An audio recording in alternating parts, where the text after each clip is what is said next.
And first, I'd like to take a moment to acknowledge Latino Heritage Month, yay, and to celebrate Ketanji Brown Jackson's first week on the bench. She talked about the 14th Amendment, which is near and dear to my heart. You know, it means anybody born here is a U.S. citizen. And that's how I became a citizen, just by, I'm the daughter of migrant workers, and they happened to be working here when I was born. And so I celebrate the 14th Amendment as she did, mentioning what the intent of that amendment was when she had her opening comments, some of the comments she made. So I'm very grateful for her bringing that up. Hey, today's gathering to the people of Ukraine and stand in solidarity with Iranian women.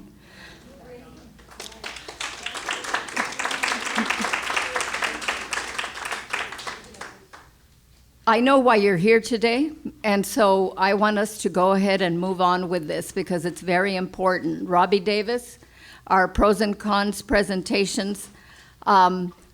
Please come in, a coordinator of our pros and cons presentations, come on up, and let's get started with that part of the program. For those of you who are new, who are not familiar with the League, our charter is to promote informed and active participation in the political process through education and advocacy. So we're definitely a political organization, but we never support or oppose candidates or parties. We do take positions on political issues after we've studied and come to consensus with our members. And you may have seen that the League has taken a position on a couple of the measures in this election, but as part of our voter service / education arm, I'm not allowed to talk about those positions today, but at the end I'll give you a website where you can go and look and see what the League thinks about these measures. So what we're going to talk about today is 7 state measures, the 2 county measures, and the 3 Pasadena measures. So we'll be talking about the details about each measure, background information, what the fiscal effect will be, and what the arguments for and against are. And just to let you know, these are not the League's arguments. We didn't think up these arguments. These are the arguments that have been signed and posted in the governor's voter information guide.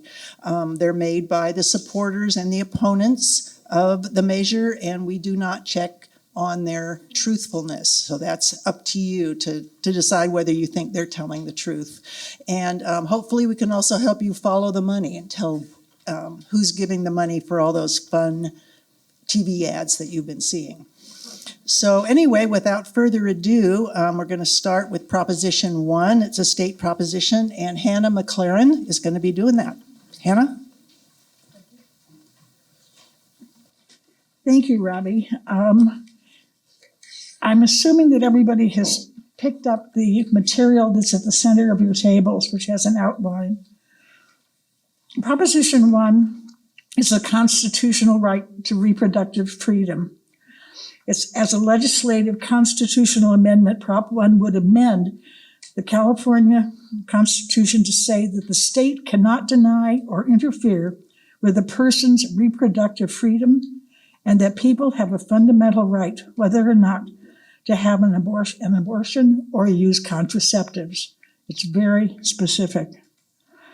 The federal background of this comes about when Roe versus Wade was recognized a protected right to choose an abortion in the U.S. Constitution in 1973. Ever since then, states and Congress have enacted legislation to define and limit the right. Over the years, a variety of court challenges either upheld or rejected laws that limited the use of taxpayer money to pay for the procedures, required minors to obtain the consent of parents before getting an abortion, required married women to obtain the consent of their husbands, created waiting periods between first consultations and obtaining an abortion. And, do you need some help? Okay. And requiring those who seek abortions to be informed of medical risks, the stages of fetal development, and alternatives to abortion. Throughout the years, the right to choose an abortion was upheld by the U.S. Supreme Court, even as limits to it were sometimes upheld. In recent years, state legislatures began passing legislation to limit access to abortion prior to the viability of the fetus. One such law is in Mississippi, which banned abortion after the 15th week of pregnancy. The constitutionality of that statute was challenged in the courts in the case of Dobbs versus Jackson Women's Health Organization. In 2022, the Supreme Court announced its opinion in the Dobbs case, upholding the Mississippi law and going even further, overturning completely the Roe decision, thereby eliminating any federal protection for the right to choose an abortion. It's not clear how a federal legislative ban on abortion would impact on the changes which would be made by Prop 1. The U.S. Constitution establishes a system of dual sovereignty between states and the federal government. States generally have broad authority to enact legislation on matters related to the health and general welfare of its citizens, and a resolution of this issue may depend on the manner in which a Congress might structure such a ban on abortion. California background. California currently recognizes the right to freedom in its Constitution and recognizes the right to reproductive freedom in both statutory and case law. Prop 1 seeks to further protect the fundamental right of privacy with respect to personal reproductive decisions, including whether to use birth control and whether to bear a child or choose to have an abortion for all Californians by amending the California Constitution to explicitly guarantee these rights. The California Constitution guarantees the right to privacy, but it doesn't define what that right includes. The California Supreme Court has found that the right to privacy does include the right to make reproductive choices. A state law has also been passed expressly protecting these rights. Because of the way California courts have interpreted the right to privacy, the state can only restrict abortions when needed to meet certain state interests, such as public health and safety. For example, California law requires abortion providers to be licensed. In addition, abortions can only be performed on a viable fetus if the pregnancy puts the health of the life of mother, pregnant person at risk. Under state law, a fetus is considered viable if a fetus likely would be able to survive outside the uterus. And currently, the definition of viability or fetus is under attack. Fiscal effect. Prop 1 would change the California Constitution to expressly include existing rights to reproductive freedom. Because these rights already exist in California, Prop 1 would have no direct fiscal effects. Supporters say Prop 1 will enshrine the fundamental right to an abortion and the fundamental right to contraception in California state constitution. Doctors, nurses, and health providers all agree that yes, on Prop 1 is necessary to keep reproductive medical decisions where they belong with individuals and their health care providers based on scientific facts, not political arguments. Supporters include the chair of the California Medical Association, Planned Parenthood of California, and the president of the California Nurses Association. They say Prop 1 ensures a fundamental right to choose to have an abortion and protects access to contraceptives. They say Prop 1 does not change how or when a person may access abortion under California law. They say Prop 1 keeps reproductive medical decisions where they belong with individuals and their health care provider. Opponents say women already have the right to choose under California law.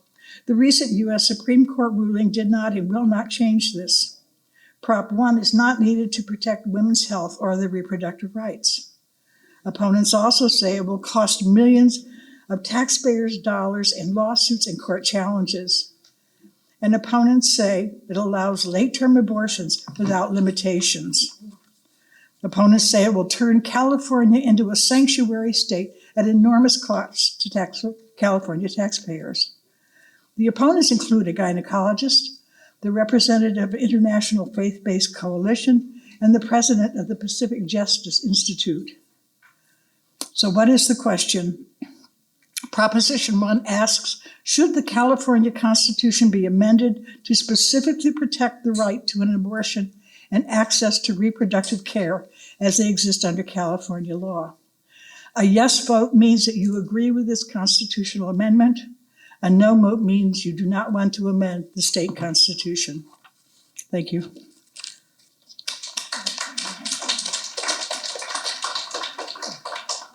Okay, I have been selected to do props 26 and 27. These are the fun ones that you have been seeing commercial after commercial after commercial. So I'm going to do kind of an overview for both of them because they have the same background for 26 and 27. They both concern sports wagering. So in 2018, the United States Supreme Court struck down a federal law that banned sports betting in every state except Nevada. So you go to Nevada and go to the casinos and bet on sporting events. So since 2018, 36 states and the District of Columbia have legalized sports betting in one form or another. So to get California into the act, these two propositions found their way onto the ballot. And by the way, if you think that because sports betting is illegal in California, it doesn't happen, oh no. In 2019, they estimated that Californians place billions of dollars in sports bets, and those are done through bookies and through offshore companies. And there are 7 big gambling firms in the United States, and these include companies called the DraftKings, FanDuel, Bally's, MGM. They view California as a gold mine of opportunity. So Props 26 and 27 also represent a conflict in some way between the tribes that have casinos and those that don't. And then there's a third party that's kind of interested, and these are the card rooms. And if you've driven around to Commerce, Hawaiian Gardens, Bell Gardens, they have these card rooms. They have a limited number of different kinds of games that they can offer, but they provide a lot of help to the cities where they're located. Some of the little cities get 70% of their revenue from a card room. So they have a big stake in this. Another party that's gotten involved are the 2 biggest sports franchises, the NFL and Major League Baseball, because they've signed agreements with these gambling firms because they think sports betting is going to be a way to keep people interested in the game, especially younger people. So sports betting has been found to be, by researchers, to be the most addictive kind of gambling, because when you're just playing a slot machine, it's just luck. You press the button and either you win or you don't. But when people do sports gambling, sports betting, they think they have, the secret knowledge, they have the skill, and so it's not just luck, it's their skill, and that's what makes it so much more addictive. So the battle between 26 and 27 is set to be the most expensive in American history. Altogether, and this is the most recent thing I heard on public radio, they have raised $400 million between the yes and no on 26 and 27. So this is twice as much as was spent on the ride-sharing things 2 years ago that Lyft and Uber did. So we'll look at each of these measures, and then, by the way, if both of them pass, then what will happen is if there are conflicting parts of the 2 measures, the one that was in the thing that got the most votes, that will take precedence. But again, there's going to be questions about where there is actually a conflict. So after all that, let's start on Prop 26.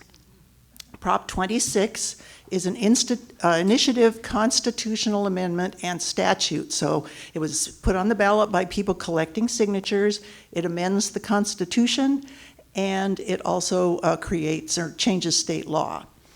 And the subject of 26 is in-person sports betting, and also allowing some new types of gambling on tribal lands. So the background on this is the California Constitution and state law limit gambling in California. So we can have the state lottery, we can have card rooms, we can have horse racing, and then there's some additional gambling that's on the reservations of slot machines and lottery games, but that's all. So in 2021, last year, tribes paid around $65 million to the state in taxes to support state regulation and also gambling addiction programs. And the larger tribal casinos also pay millions each year to the smaller tribes who either don't have a casino or have a smaller casino. The rules for all of this are negotiated with each individual tribe with the state government, and these negotiations produce what they call compacts, which are basically contracts.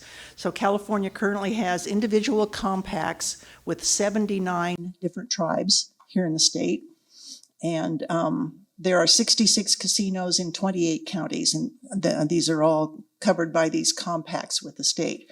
So what is the proposal for Prop 26? It would allow in-person sports betting at California's 4 privately operated racetracks for people over 21. So these racetracks are Santa Anita, Del Mar, Los Alamitos, and Golden Gate Field. So people could go there and make sports bets in addition to betting on the horse races themselves.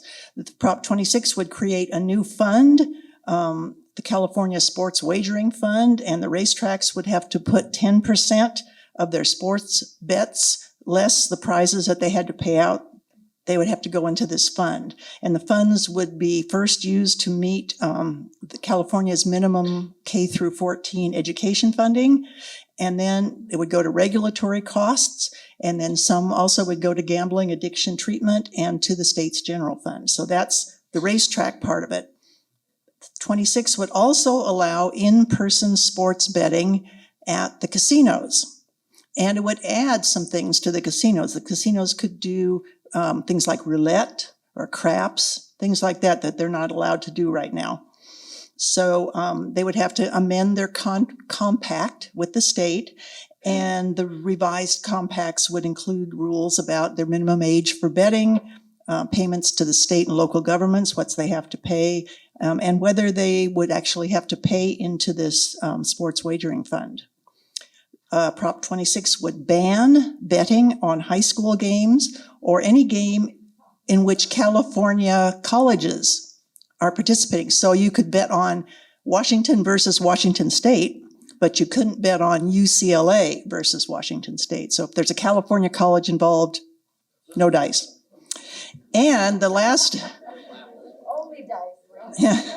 So the last portion of 26, it would allow any individual or entity who thinks that these gambling laws are being violated to file a civil suit with a penalty of up to $10,000. And they would be allowed to file the suit only if they first had talked to the California Department of Justice, and the Department of Justice didn't do anything.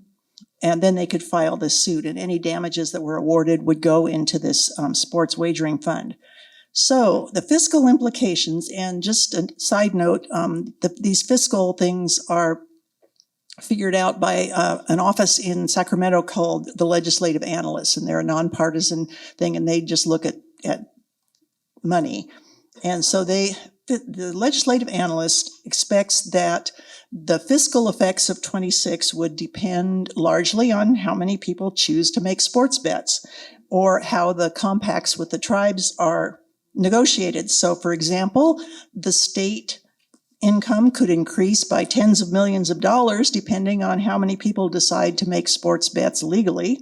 And that would mean maybe more money for education. But then local governments could receive less income from card rooms if people decide not to go to the card rooms and they want to go either to the track or to the casino to make a bet.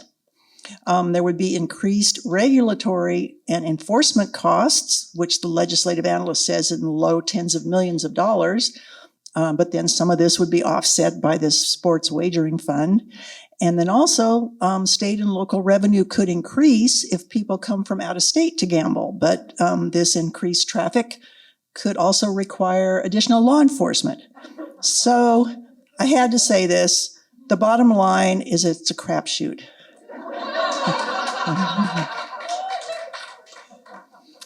So the supporters of Prop 26 include the American Indian Chamber of Commerce and members of several California tribes and the NAACP.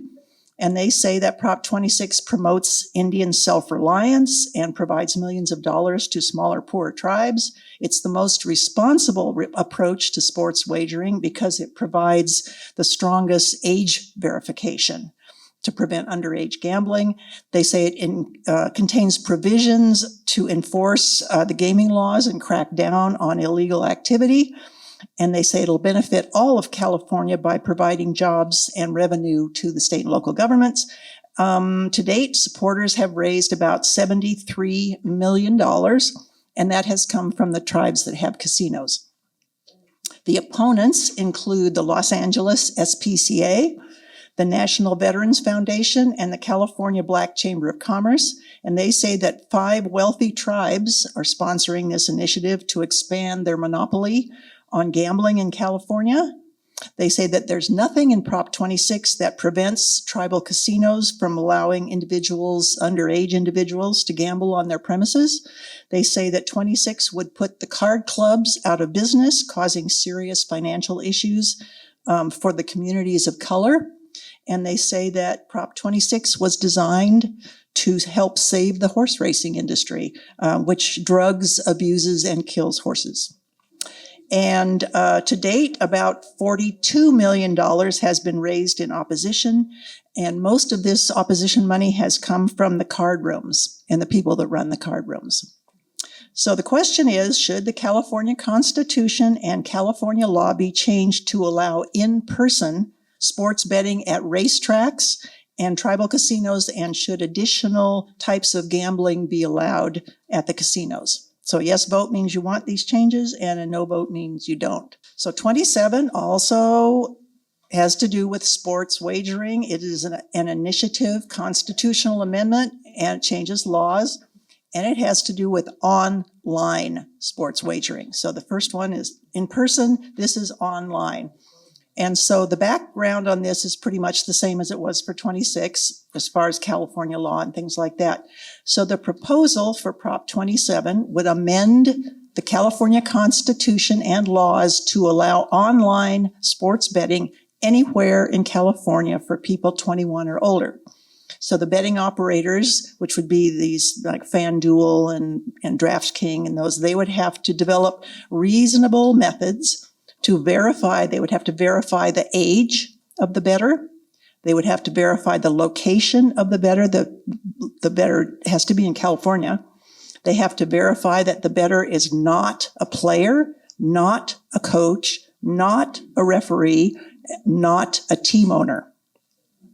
And it would ban betting on high school sports, and it would ban betting on elections. So I guess elections are a sport now. Okay, so some of the individual things, tribes could offer sports betting under their own name and branding. And if a tribe wanted to have sports betting under their auspices, they would have to pay a one-time $10 million fee. And then every 5 years, I think they had to pay like another $1 million. Gaming companies could offer online sports betting, and they would have to do it under the auspices of a tribe. And the gaming companies, if they wanted to get a license, they would have to pay a one-time $100 million fee. And then again, I think $10 million every 5 years to renew. And a gaming company, if they want to get a California license, they would have to be licensed in 10 other states. So the big companies are trying to kind of cut out some of the smaller operators. Both the tribes and the gaming companies would have to pay a tax, or 10% of the amount of the bets placed. But there are a lot of deductions. They could, after this, they calculate the 10%, and then they could deduct all the prizes that they gave out. They could deduct the federal gambling taxes that they pay. And they also could deduct what are called promotional bets. And promotional bets I guess, I've never done this, but I guess it's a way to get people into it. So that they will say, we'll give you a free $500 bet. And then they'll get you hooked that way. So any of those promotional bets that they offer, they can also deduct that amount from the 10%. So after covering the state's regulatory cost, the revenue would go to a different fund called the California Online Sports Betting Trust Fund. And this money would not count as general fund revenue for the purposes of the Prop 98 K through 14 education. 85% of that trust money had to be spent on homelessness and on mental health problems that are associated with gambling addiction. The remaining 15% would go to tribes that do not have sports betting. This money could be used for no other purpose, so it's locked into what it can be used for. And then there would be a new division for the state's Justice Department that would regulate all of this, and they would have to get a record of all the bets placed and by whom, and any penalties for infractions would go into this trust fund. So the fiscal implications, the legislative analyst expects that both state and local governments could receive increased revenue from Prop 27, but the amount is uncertain. It might be possible for tribes to reduce payments to local governments if people gambled more online rather than actually going to the casino. And the legislative analyst estimates that the overall revenue would be no more than $500 million a year. But costs to government would include the amount of money that was required to regulate the operators, and that would depend on how many operators there are, how many betting options they offer. The legislative analyst thinks that the total cost could be in the mid-tens of millions. And state and local governments might also have increased costs because they would have to assist more people with gambling addiction problems. So the supporters of Prop 27 include the San Diego Regional Task Force on Homelessness. Several Indian tribes support 27, and the leader of a mental health nonprofit. And they say that 27 will provide hundreds of millions of dollars to support programs that help alleviate homelessness and addiction that will benefit every California tribe, especially the ones that don't own casinos.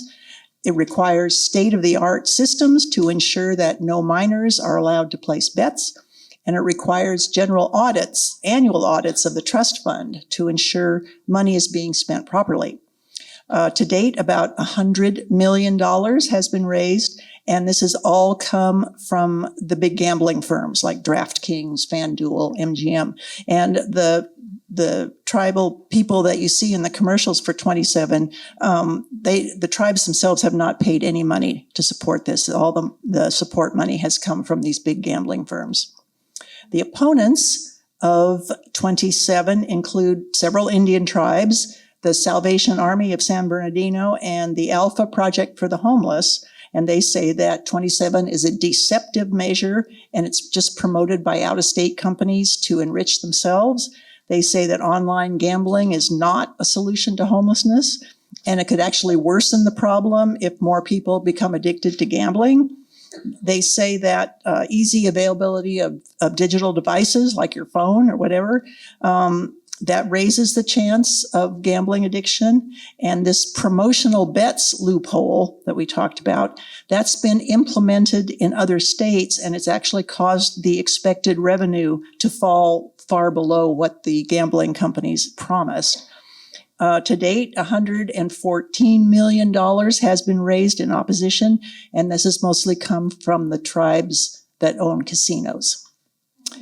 So the question is basically, should California allow online and mobile sports betting for people 21 years of age or older? So yes vote means you want this online, and no vote means you don't.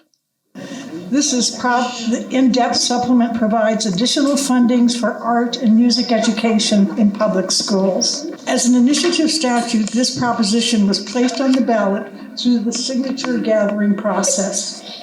The background of this is that California public schools are operated by school districts and charter schools, serving about 6 million K through 12 students. School districts and charter schools are under the jurisdiction of local governing boards, such as school boards.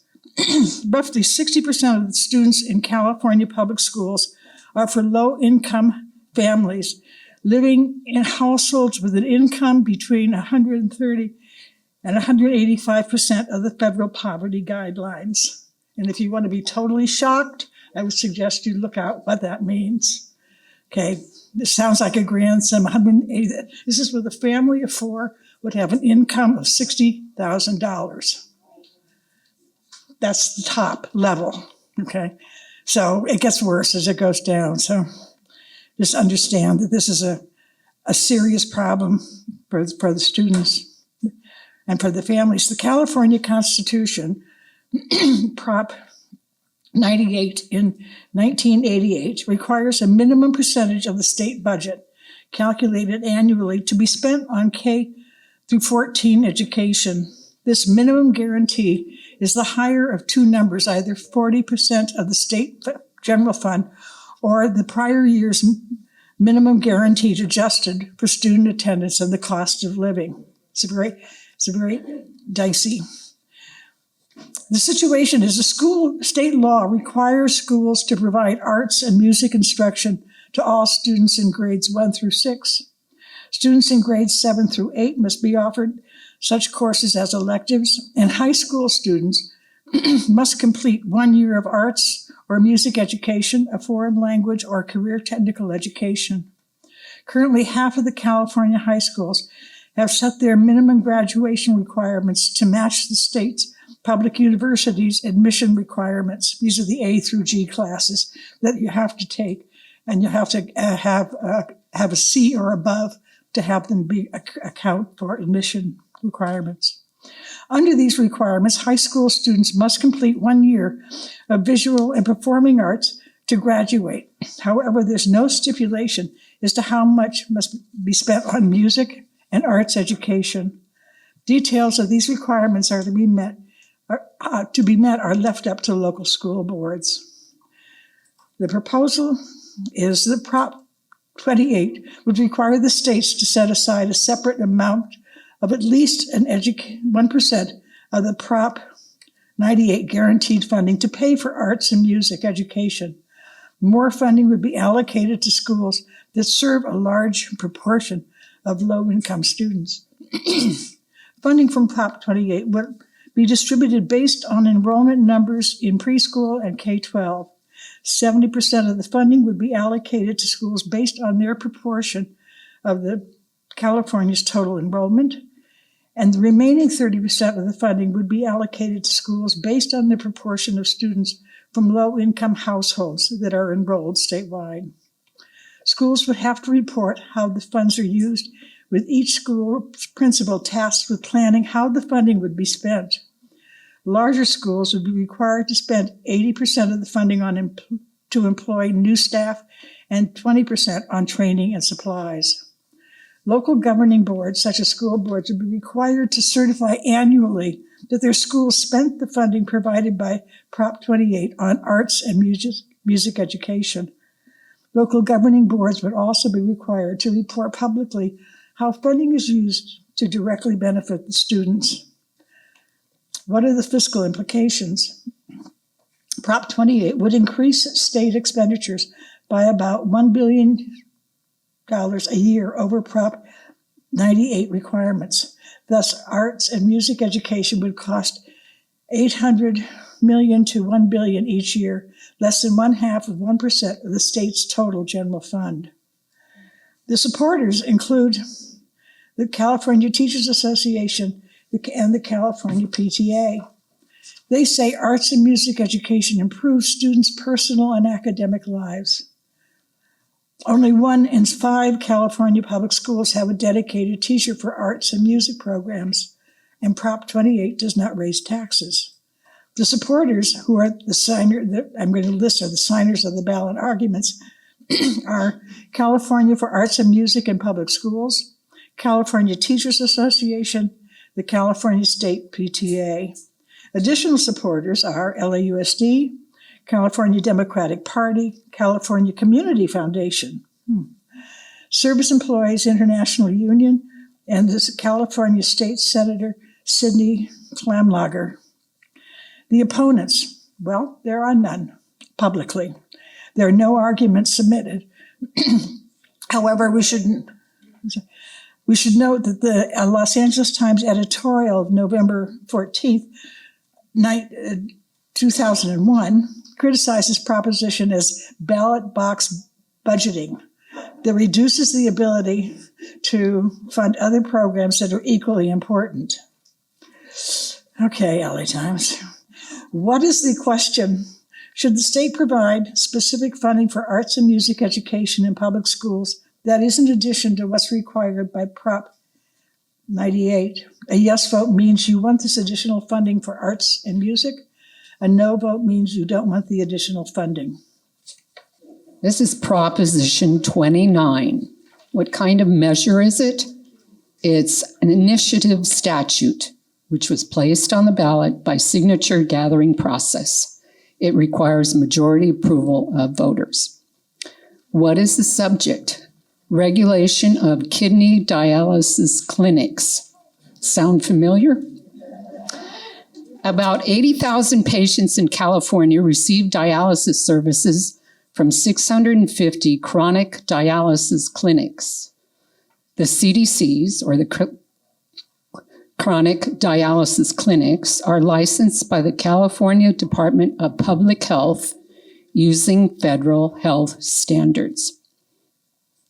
Two for-profit companies, DaVita and Fresenius, operate about 80% of these clinics in California. The remaining clinics are operated by a variety of nonprofit and for-profit entities. Most patients who need dialysis and get dialysis are covered by Medicare because they have end-stage renal disease, and Medicare is a covered service for that illness. And Medi-Cal does pay for some of these patients. There is a fixed rate for these services, which California Medicare covers, federal government, About 10% of CDC patients, which are the dialysis patients, are covered by group and individual health insurance plans, which often pay multiple times the amount of dialysis treatment than the amounts paid by the government programs like Medicare and Medi-Cal, because their rates are negotiated with each insurance company. So what is the proposal? Prop 29 would require that a licensed physician or a nurse practitioner or a physician assistant, in each case with at least 6 months of experience in kidney care, must be on site at the clinic for all the time when the dialysis is being performed. Telehealth, though, may be used for up to 1 year if no such person is available. The other requirement is that clinics must report the name of any physician with more than 5% interest in the clinic. Clinics must not discriminate among patients based on their sources of payment. Clinics must report information about dialysis-related infections among their patients. And clinics must obtain permission from the state if they have to close or reduce their services. So there have been two previous similar initiatives, one in 2018 and the other in 2020. They have some similarities. The difference is that this proposition, Proposition 29, has reporting requirements regarding clinic ownership, and it also requires more on-site personnel. These measures in Prop 29 represent a long-running dispute between the Service Employees International Union and the United Healthcare Workers West and the dialysis clinic operators. CDC, which are the clinic employees, say they were retaliated against if they engaged in any effort to unionize. However, both previous initiatives lost by substantial margins. So what are the fiscal implications? There are fiscal implications for both the clinic and governments should this pass. The clinics would probably have to pay hundreds of thousands of dollars more annually for staff salaries for licensed personnel. And they would probably have to pay more for the administrative costs too, for administrative person on site. State and local governments might have to pay tens of millions of dollars more annually if clinics close due to understaffing, or if the clinics lose money and patients would have to go to more expensive facilities such as hospitals or emergency rooms, or if clinics renegotiate higher reimbursement rates. So who are the supporters and what do they say? Supporters include a dialysis patient care technician, the president of the Baptist Ministers Conference of LA, and a dialysis patient. They say that requiring a physician, nurse practitioner, or physician's assistant, which are licensed personnel, to be present during a dangerous procedure like dialysis, which takes at least 4 to 5 hours, is common sense and a matter of patient safety. Dialysis clinics can use telehealth for up to a year if the required health workers are not available. And big corporations operating dialysis clinics can easily make up the required staffing changes and still profit hundreds of millions of dollars. They also say there is no oversight, so that this proposition would have some oversight. The two companies that are for actually support this, are against this initiative, have a monopoly on the services. They make about $3.5 billion a year on dialysis. They are for profit. So supporters for this initiative, or this proposition, have raised $8 million, almost all from the unions.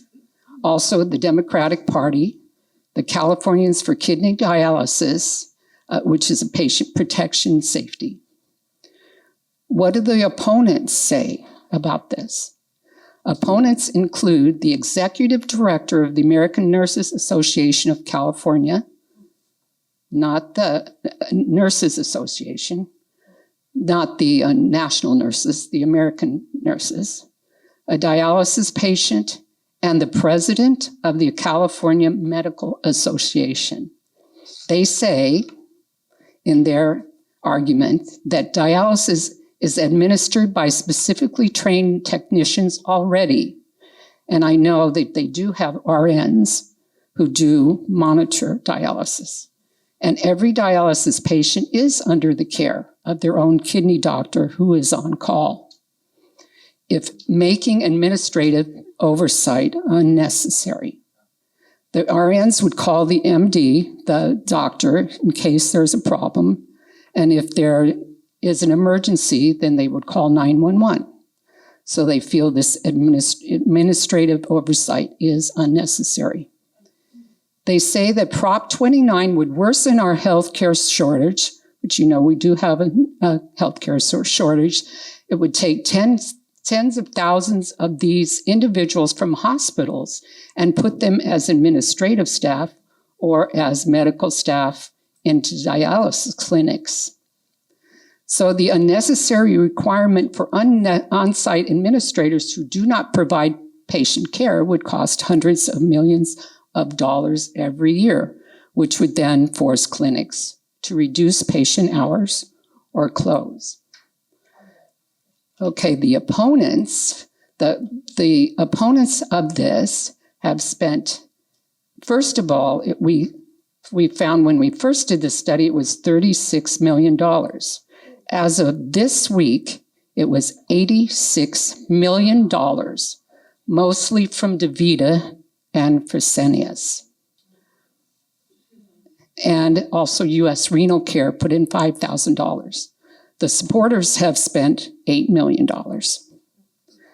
So what does this proposition mean? Yes says you do want changes. No says you don't want changes. Proposition 30. It only applies to people who make an income above to 2 million or above. And it applies to electric cars, and some of the revenue will go to help with the wildfire situation, which you know causes a lot of climate harm. So the basic thing underneath all this is to help with our climate situation. And this is one piece of a solution that some people have come up with, and they put it on the ballot. It's initiative, so it comes from signatures, and it just needs majority approval to pass. All right. It would raise, this is the guess of what these things will raise. You never know how many people are going to earn so much money. But it would raise approximately, this is what I'm told, $3.5 to $5 billion a year by taxing people. And I think it's 1.75% above 2 million. People for it, well, let me give you the situation because it's a little complicated. And so I apologize for reading, but I want to get the language totally correct. All right.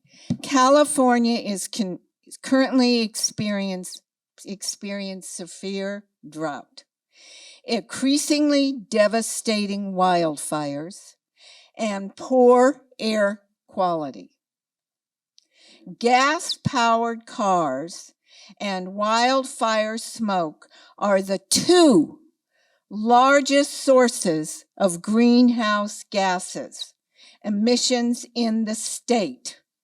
State law, now this is presently, state law requires California to reduce its greenhouse gas emissions levels to 40% below 1990 levels by 2030. Okay, eight years approximately.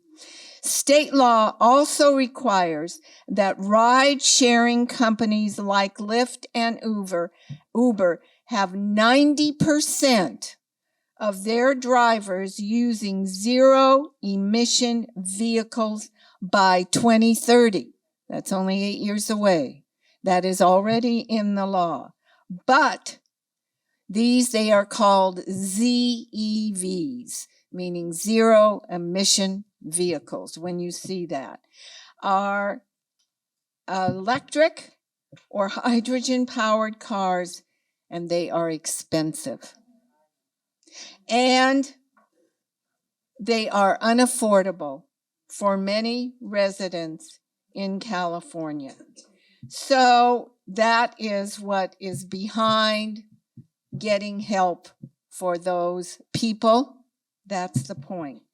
And also, we don't have sufficient charging stations. Now, charging stations, my understanding, if we build more, and I'm sure we will in any time, that's for anybody to use. But this money, some of it would go to charging stations. It wouldn't just be for the Lyft and Uber drivers, I'm sure.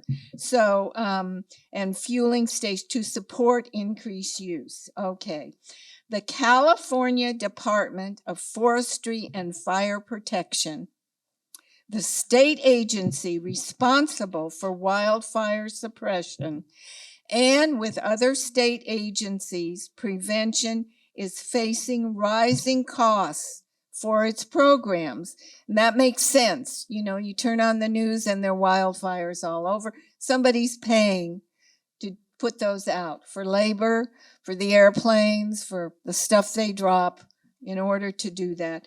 And these fires are becoming increasingly catastrophic. So this legislation is specifically to help with this.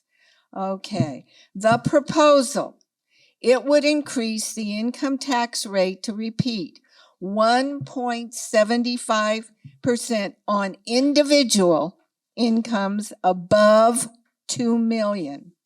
These funds, net of expenses, would be allocated as follows. So in this new law would say 45% would promote the purchase of zero emission vehicles, including subsidies and rebates for passenger vehicles, cars, and medium and heavy duty vehicles like trucks and buses. So it's not just cars. 35% of the funds would increase the availability of zero emission vehicle infrastructure, including electric charging stations close to single and multi-family dwellings, so they would be accessible. 20% of this money would help fund wildfire suppression and prevention. So out of this, 80% goes to the cars and 20% goes to wildfire. It stipulates in this proposition that at least half of the funds allocated for ZEVs, zero emission vehicles, and charging must primarily benefit low income and disadvantaged communities. It also requires that California make hiring and training additional firefighters a top priority for its funds. You know, we hear we import firefighters because we don't have enough at times. Now, it has a sunset. This is not a forever thing. It sunsets on January 1st, 2043 or earlier if there are 3 consecutive calendar years to which statewide emissions are 80% below 1990. So this is not a forever thing. It would sunset if the situation improves. All right, going over the fiscal effect, and again, everybody has said this isn't from the league or anything. We get this from the legislative analysis, and we're just repeating it. And as always, with any tax measure, it's the best guess estimate, you know. 3.5 to 5 billion in revenue in most years, increasing over time. That would amount to 2.8 to 4 billion annually for zero emission vehicle funding and 700 million to 1 billion annually for wildfire response. The measure could help decrease state and local costs for wildfire suppression and prevention through the size of the fifth, though no one really can totally predict the size of the fiscal effects and how efficient, how that will play out. A lot of guess estimate in here. All right, supporters. They say that existing programs are insufficient to address California's poor air quality, which is largely caused by automobile exhaust and wildfire smoke. Prop 30 would make electric vehicles more affordable and would create well-paying green jobs. It would fund critically needed programs to prevent catastrophic wildfires and protect homes. Strict accountability would ensure that these funds are spent as intended. That's the supporters. The opponents.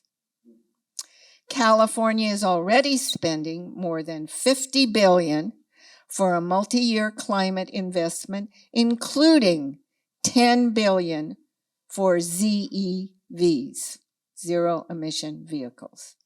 There is no guarantee that this proposition will make these cars affordable for most California families. It locks money from income taxes, normally a major source of school funding, into special interests. So as always with money, there's competition. My cause is better than your cause. So, and they are saying it's Lyft's attempt, you know, the car company, to get taxpayers to help foot the bill for the requirement to increase the number of cars. Remember, they're supposed to have their cars up to speed by 2030, which is, we're almost at 2023, 7.5 years from now. Okay, now let me go. I want to talk to you about the money and who is for and who is against this. All right.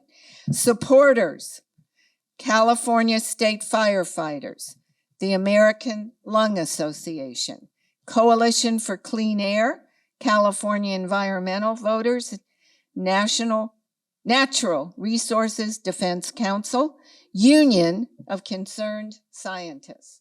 Many of you I know followed their recommendations. And major campaign contributions. The figure I have is as of August 17th of this year, of course. And it's approximately 16 million. And Lyft is the highest contributor. All right, opponents. And the opponents are kind of interesting to me in this. Howard Jarvis, taxpayers, of course. Anytime, always, you can, top of the list, okay? There, California Small Business, United Latinos, the California Teachers Association is against this, which is interesting.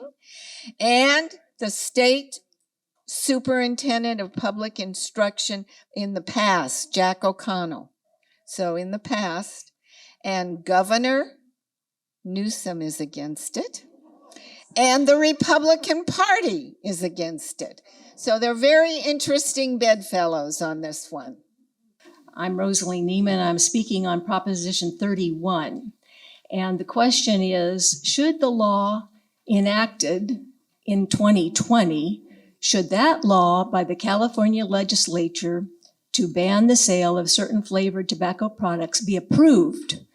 So a person could ask, who or why is our time being taken up with Proposition 31?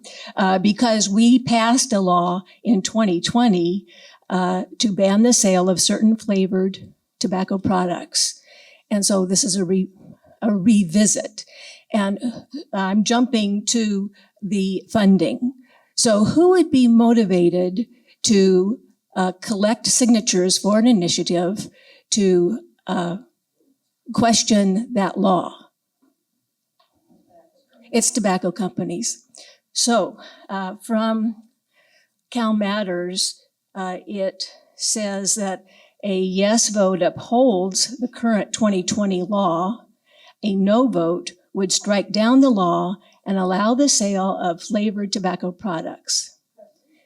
And we could predict, if we were to allow flavored tobacco products sale, what do you think that would do to state budget? It would be great for state budget because, okay, the outcome of Prop 31 would impact the state budget because if the law is upheld, the state could lose as much as $100 million in annual tobacco tax revenue from the sale of flavored tobacco. So again, it's on the ballot. In 2020, the Democratic-controlled legislature passed and Governor Newsom signed a law to ban the sale of certain flavored tobacco products, including those made to taste like cotton candy, honey, and mango, as well as menthol, in both stores and in vending machines.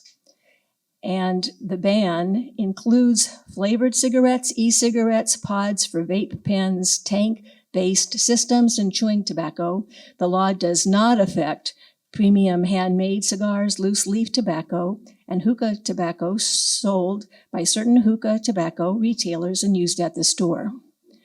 The 2020 law was intended to keep flavored tobacco away from kids and teens who report in high numbers that they often started smoking with a flavored product. According to Tobacco Free Kids, youth smokers 12 to 17 use menthol cigarettes more than other age groups. At least 60 cities and counties across California have already banned the sale of some flavored tobacco products and menthol cigarettes. The law has not gone into effect yet because tobacco companies funded and qualified this referendum. So the question is, should the law enacted in I'm adding the year just to help us understand what the question is. Should the law enacted in 2020 by the California legislature to ban the sale of certain flavored tobacco products be approved? This measure is posing the question, who should have the power to get rid of a lousy sheriff? I rephrase it. So the question is, shall the Los Angeles County Charter be amended to grant the Board of Supervisors authority to remove an elected sheriff from office for cause? A yes vote supports allowing the Los Angeles County Board of Supervisors by a 4/5 vote to remove the sheriff from office for cause, which is defined to include violation of laws related to the sheriff's duties, repeated neglect of the sheriff's duties, misuse of public funds or properties, willful falsification of documents, or obstruction of an investigation into the department's conduct. A no vote opposes allowing the Los Angeles County Board of Supervisors by a 4/5 vote to remove the sheriff from office for cause. The three listed supporters are three county supervisors.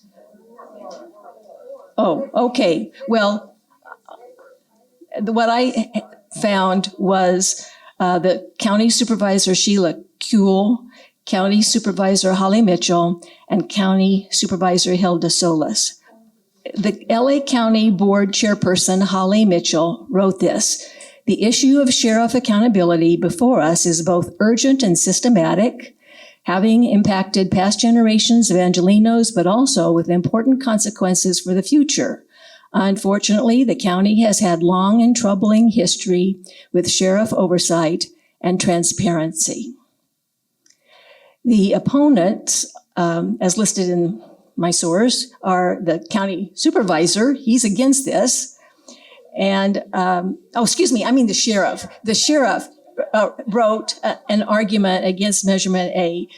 But here, I show a little bias. I use the word our 5th District Supervisor Catherine Barger also wrote an argument against.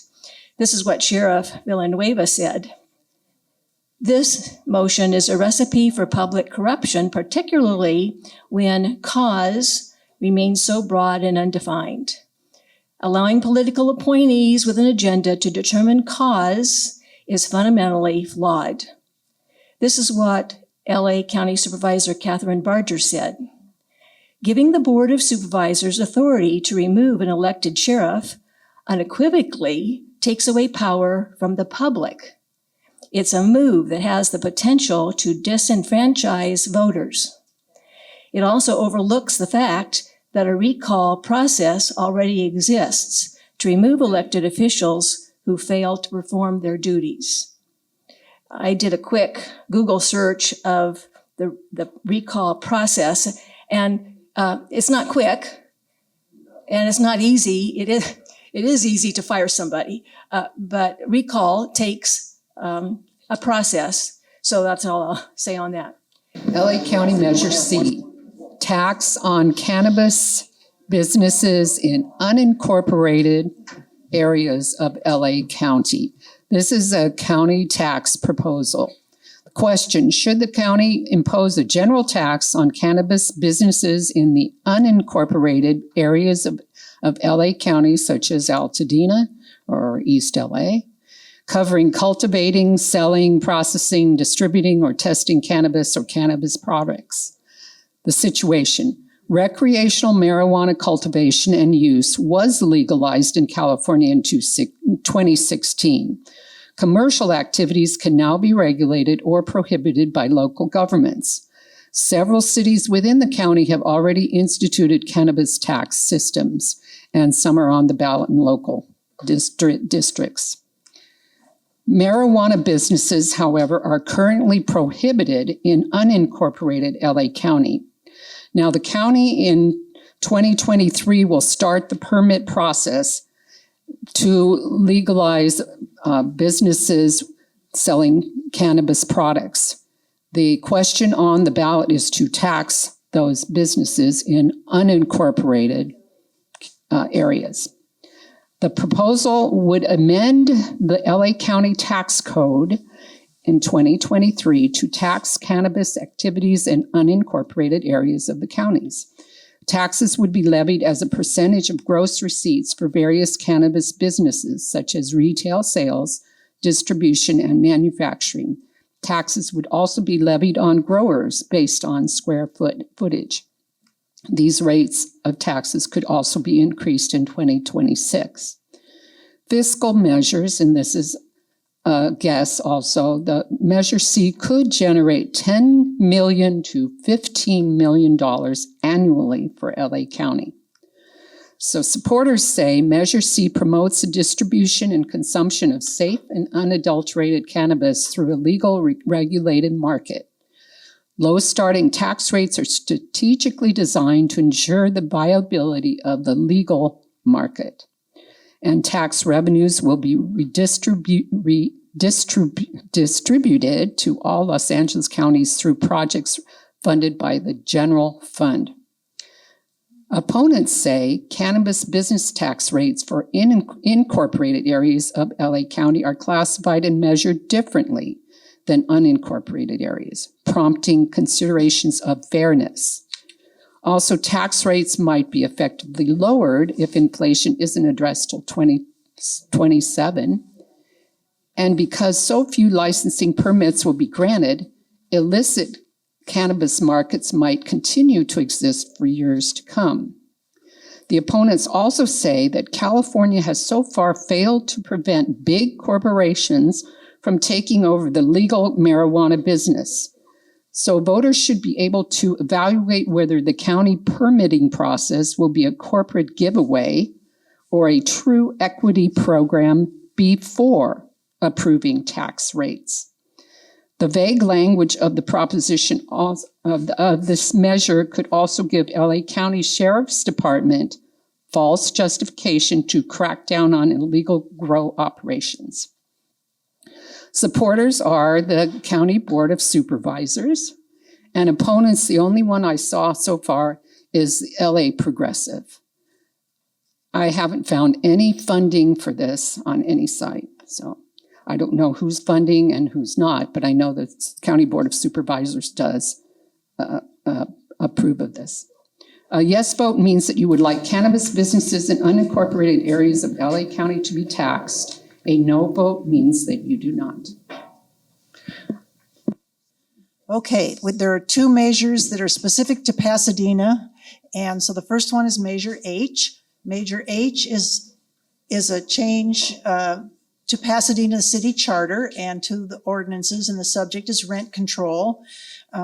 Rents and evictions statewide are regulated by state law, which is called Costa-Hawkins, which was passed in 1995. And in addition, we have AB 1482, which was passed by the legislature in 2020. And it provides limits on rent increases at 5%, plus the consumer price index. It requires landlords to have just cause, so you can't just evict somebody. You have to have a just cause like failure to pay rent or creating a nuisance. And it requires relocation payments in some circumstances. So under AB 1482, multifamily housing units that are built in the last 15 years and most single-family residences and condominiums are currently exempt from rent caps, and they're also exempt from just cause provisions. And AB 1482 will sunset in 2030. So 62% of Pasadena residents are renters, and they have experienced an average 20% increase in rents over the last year. And there are several cities in LA County, as well as some of the unincorporated areas of the county that also already have rent control. So Measure H would establish a council-appointed 11-member rental housing board, and that would include 7 renters and then 4 other people selected by the council. And this board would be independent of oversight by the city council, the city manager, or the city attorney. And this board would determine rent adjustments, it would conduct investigations, and it would adjudicate petitions and establish some regulations as far as rent. It would limit, Measure H would limit subsequent rent increases to 75% of the consumer price index increase. And both landlords and tenants could petition the board if they have arguments about the rent adjustments. Measure H would limit evictions to just cause. So this would be, again, failure to pay rent or creating a nuisance or something like that. And Measure H would also require landlords to pay relocation assistance in situations where they have to do major repairs to the property, or if there is a family member, the owner's family member that moves in to one of the units and displaces someone, then they would have to pay relocation. So Measure H does not apply to some various specific uses such as care facilities. It doesn't apply to subsidized housing. And the rent increase caps do not apply to any multifamily unit that's been built since 1995, or to most single-family homes and condominiums. And Measure H would actually apply to about 84% of Pasadena's rental housing stock. So the fiscal recommendation, or the fiscal implications, the city attorney estimates that the startup costs for this board would be about $300,000, but their annual cost to support the board, they approximately think they'll need about 26 employees. Those annual costs are estimated to be about $5.5 million.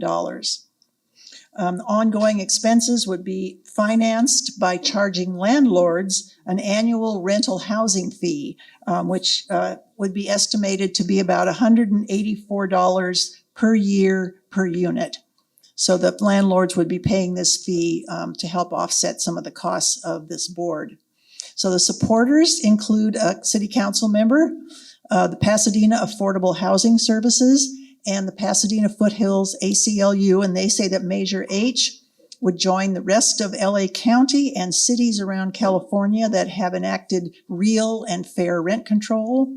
That they say that Measure H has no impact on affordable housing since the state law exempts all units built after 1995 from rent control. So if they build new affordable housing, this would not be this Measure H would not affect the amount of affordable housing. Measure H will be funded by a small fee on landlords, and homeowners and taxpayers won't be paying this fee. And they say that Measure H was placed on the ballot with signatures of over 15,000 Pasadena voters. The opponents include a former mayor of Pasadena, a former member of the Pasadena City Council, and another community member. And the opponents say that Measure H is unnecessary because the legislature already enacted this AB 1482, which has strict protection from tenants. It says Measure H will worsen our local housing crisis and will cost the city nearly $6 million a year to administer. They say that the proposed rental housing board will have unchecked authority, and that's bad government. And they say that Measure H was financed by an organization in San Francisco and Los Angeles and not by locals. And I couldn't find any money figures about who's paying for this. So the question is, should the Pasadena City Charter be amended to create an appointed rental housing board? And should rent increases be regulated for covered units and conditions be specified under which landlords can terminate tenancies? So a yes vote means you want this rent control measure to pass, and a no vote means you don't. This only applies to the city of Pasadena. L stands for library, and the purpose of it is to help with the monetary support of Pasadena libraries. The background: in June of 1993, voters established an initial 5-year special tax. It was 5 years then, to save the Pasadena Library's existing services and operations. It was extended in 1997, 2007, with more than a 2/3 support required. The tax is currently scheduled to expire in February of 2023. It costs approximately $41 annually for a single family residence. Okay. It was placed on the ballot by a unanimous vote of the Pasadena City Council. It does require 2/3 of the people who vote to pass. That is the rule. So remember, it's not a new tax. It only applies the money to services and programs, and it must pass by, 67 2/3%. It's 2/3%. And who pays it? It's a flat fee. Homeowners pay usually $41. Landlords are charged $27 per unit, and businesses pay a bit more, $299 per commercial lot. Each year there is a small adjustment for inflation. The very poor are exempt, so is land owned by churches, charities, and other nonprofits. Is this a new tax? I said no. The reason we're voting on it is because it had a sunset clause, and they always put it in to sunset. If it does not pass, the library tax will expire. That would end our library system in Pasadena, $2.8 million a year. It would take that money away. It would mean a permanent budget cut of 20% for our libraries. You know, our library here, we have a beautiful main library, and then we have 9 other branches, approximately a mile apart. This has nothing to do with retrofitting the main library. That's not what it does. A 20% cut would be disastrous. Every branch library will face closure or drastic cuts in hours and services. Many children and seniors will be devastated. So will online services, reference, new acquisitions, adult literacy, and much more. Again, it only pays for programs, no retrofitting. It is supported by the Chamber of Commerce, realtors, the NAACP. I could not find any argument. There's no argument against this measure. The only thing to remember is, if you decide to support it, is be sure to do so when you vote. I don't know how the ballot's set up if it comes at the end, because it has to be 2/3 of the people who voted this time. So if people say, well, I'm just going to vote for the top, I don't have more, it could be in trouble. Measure PCC affects Altadena, Pasadena, South Pasadena, San Marino, Arcadia, Rosemead, Sierra Madre, and La Cañada. Thank you.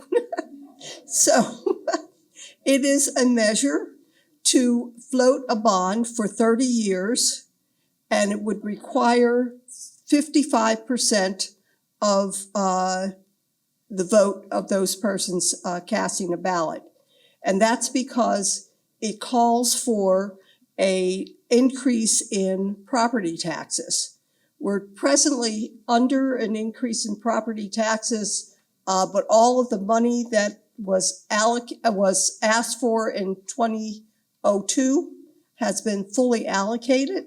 So we need more money according to PCC. And the bonds would be 30 years in duration. It would be for $565 million. And like I said, 30 years. And typically, when you issue a 30-year bond, it costs twice as much to pay it back. They're anticipating that we would get $950 million off of this bond issuance, and it would be used to upgrade the instructional technology and career training facilities, fix roofs, plumbing, lead pipes, very basic stuff, because what we've had is a situation where the buildings have been in existence for about 50 or more years, and we need real basic repairs to bring them up to health and safety codes. The bonds would be repaid at 2 cents per $100 assessed property value. And this would mean that, like I said, it would take about 30 years to pay out the amount, and it would be twice as much that people would be paying out in order for this to work. Something that's unique in this is that these monies could also be used for matching funds, especially for homeless funds that would be coming down from the state. So it has some added punch to it. Okay, let's see. The supporters, there are no published supporters or opponents to this, although it was something that was put on the ballot by the PCC Board of Trustees.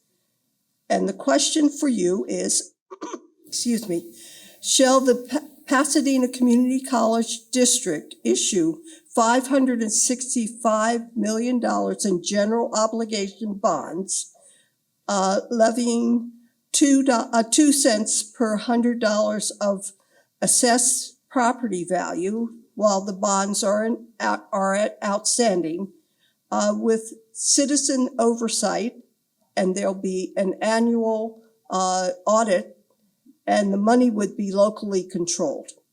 If you're in favor of this approach, you vote yes. If you're opposed to it, you vote no. I want to thank you for hanging in here. I know we said it was going to take a little bit longer, but I think this was a really valuable service that we're providing to try to explain what these ballot measures are actually going to do and to help people make those decisions, because it can be quite confusing for us to take into our own hands, legislation, ordinances and charter changes, but we do want to make sure that we keep our democracy healthy, and therefore we must participate and be informed voters. So thank you for hanging in here. And I want to just remind you all to vote. Very important. Thank you for attending.